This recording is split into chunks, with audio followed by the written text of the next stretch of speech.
Une jeune fille de 16 ans quitte sa maison tard dans la nuit pour traîner avec son petit ami, mais son père la découvre lors d'une vérification de routine.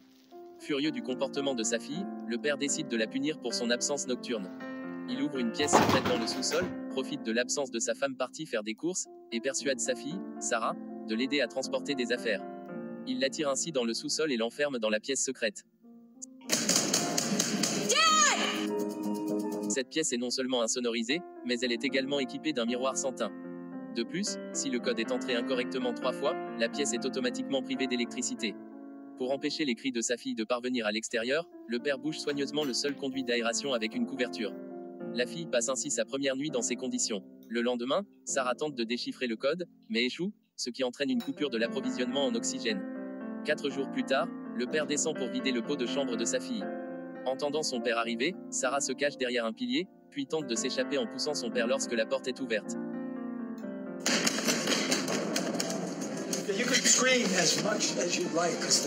Cependant, une fois dehors, elle est choquée de découvrir qu'il y a une autre porte sécurisée par un code. Le père, pour briser tout espoir de fuite, la traîne par les cheveux et la ramène dans la pièce. Il lui explique que tant qu'elle se comportera bien, elle aura de l'électricité et qu'il changera le code quotidiennement. Il lui dit aussi qu'elle ne pourra respirer de l'oxygène frais qu'avec sa permission. Il promet de lui apporter tout ce qu'elle veut manger ou lire, et même un matelas si elle se comporte bien, car le sol est froid.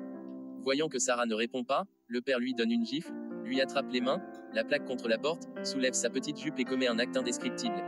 Une demi-heure plus tard, après avoir assouvi ses désirs, il quitte le sous-sol, regagnant le rez-de-chaussée où il constate quelque chose qui n'est pas décrit dans le texte. La femme et la fille aînée ont signalé la disparition de Sarah à la police. Face aux questions des officiers, le père, sans montrer la moindre nervosité, affirme que sa fille cadette a probablement fugué. Il explique que Sarah avait mentionné son intention de voyager à travers le monde tout en travaillant une fois majeure. Cependant, sa femme conteste cette version, insistant sur le fait que leur fille n'aurait jamais quitté la maison sans prévenir, d'autant plus que son anniversaire n'était pas encore arrivé et qu'elle n'aurait donc pas commencé son voyage prématurément. Les policiers, ne trouvant pas de preuves contradictoires, classent Sarah comme personne disparue et lancent une recherche à l'échelle nationale. Ils conseillent aux parents de rester vigilants au cas où Sarah tenterait de les contacter. Après cette visite, les policiers quittent les lieux. Une semaine passe, et Sarah, enfermée, a considérablement maigri. Elle ne tient que grâce au souvenir de son petit ami, Dajuang.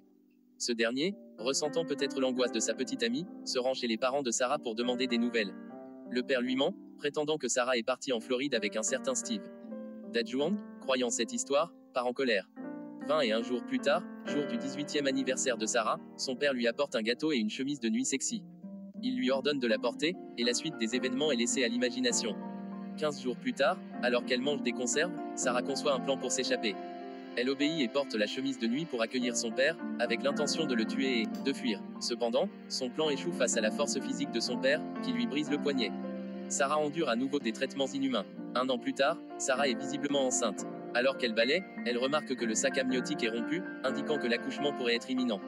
Sarah, recroquevillée près d'un égout, donne naissance seule à l'enfant qu'elle a conçu avec son père, une petite fille robuste de 7 livres.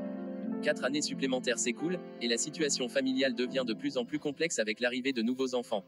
Malgré le temps passé, la mère et la sœur de Sarah n'ont jamais cessé de la chercher. La mère de Sarah suggère à son mari d'engager un détective privé pour retrouver leur fille, vivante ou morte. Cependant, le père refuse catégoriquement, arguant qu'ils n'ont pas les moyens de payer un détective et qu'ils ont déjà une fille obéissante à la maison. Face à la domination de son mari, la mère et la sœur n'osent pas insister. 2 ans plus tard, la fille aînée de Sarah, Marie, tombe malade. Le père apporte des médicaments pour adultes, refusant d'emmener Marie à l'hôpital, affirmant que la moitié de la dose pour adultes convient à un enfant. Sarah, impuissante et furieuse, doit se résigner. Heureusement, Marie se rétablit après avoir pris les médicaments. 2 autres années passent, et Sarah donne naissance à un autre enfant, un garçon qui ressemble étrangement à son grand-père. Préoccupée par l'espace et l'oxygène limité dans la pièce secrète, Sarah propose que sa mère, Ronnie, prenne soin du nouveau-né. Le père accepte, voyant cela comme une solution pratique, mais ignore que c'est en réalité un appel à l'aide de Sarah. Cependant, Ronnie, trop enthousiaste, ne remarque pas le message caché. Lorsque le père découvre la tentative de communication de Sarah, il entre dans une rage violente et punit Sarah en la forçant à porter une chemise de nuit sexy et en la soumettant à une nuit de torture. 14 ans plus tard, alors que Sarah coupe les cheveux de son fils, Marie, qui vient d'apprendre à se maquiller, attire l'attention de son grand-père. Bien que Sarah soit terrifiée par l'intérêt soudain de son père pour Marie, heureusement, il ne commet pas d'acte répréhensible. 17 ans après le début de son calvaire, après un mois de pluie continue, Sarah voit enfin une lueur d'espoir pour s'échapper. Elle passe une journée entière à creuser un trou dans l'épais mur de béton avec une petite cuillère, déterminée à retrouver sa liberté. Sarah était sur le point d'être sauvée, mais un voisin trop zélé a révélé son plan au père, ce qui a entraîné une violente punition. Sous les coups de son père, Sarah a malheureusement fait une fausse couche. La perte de l'enfant a profondément affecté Sarah, qui est devenue de plus en plus irritable et en colère. Elle rêvait que Dajuang, son ancien petit ami, apparaisse pour la sauver, elle et ses enfants, mais cela restait un espoir lointain. Un jour, Sarah, épuisée par cette vie, a décidé de révéler toute la vérité à ses deux enfants.